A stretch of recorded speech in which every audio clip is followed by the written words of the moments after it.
ഞാനിങ്ങനെ ഡ്രോയിങ് പഠിക്കാൻ തുടങ്ങി നിങ്ങൾക്കറിയോ. അതിൻ്റെ ബാക്കിലൊരു വലിയ കഥ ഉണ്ട് കേട്ടോ. ആദ്യം നമുക്ക് എൻ്റെ LKG തുടങ്ങാം. ആദ്യമായിട്ട് സ്കൂളിൽ പോകാൻ ഭയങ്കര എക്സൈറ്റഡ് ആയിരുന്നു.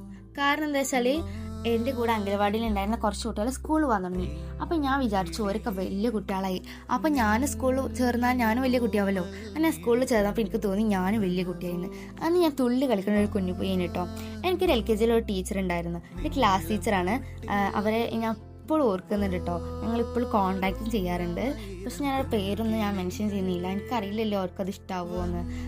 നമുക്ക് അവർക്കൊരു പ്രൈവസി കൊടുക്കണമല്ലോ. ഞാൻ വിചാരിച്ചു എൻ്റെ ഫേവറേറ്റ് ടീച്ചർ വേറെ ടീച്ചറാണെന്ന്. പക്ഷെ ഒരു സമയം കഴിഞ്ഞപ്പോൾ, അതായത് ഞാൻ സ്കൂളിൽ നിന്ന് പോയതിന് ശേഷം എനിക്ക് മനസ്സിലായി എൻ്റെ ഫേവറേറ്റ് ടീച്ചർ ആ ടീച്ചറാണെന്ന്. എപ്പോഴും പറയൂട്ടോ എവിടെയൊക്കെ വെച്ച് കാണുകയാണെങ്കിൽ സംസാരിക്കണമെന്ന്. LKGയിലെ പറ്റി എനിക്ക് വലിയ ഓർമ്മകളൊന്നും ഇല്ല. പക്ഷെ ഒരു സീരിൻ്റെ കയ്യിലുണ്ട് കേട്ടോ. ഇംഗ്ലീഷ് പഠിക്കാൻ വേണ്ടിയിട്ട് എന്താണ് ഞാൻ എപ്പോഴും സൂക്ഷിച്ച് വെക്കുന്നുണ്ട്. ചില ആളുകളുടെ ലൈഫ് ബ്യൂട്ടിഫുൾ ആക്കും. എൻ്റെ LKG അടിപൊളിയാക്കിയത് ആ ടീച്ചറാണ് കേട്ടോ. പക്ഷെ ഞാൻ അത് മനസ്സിലാക്കാൻ കുറച്ച് വൈകി.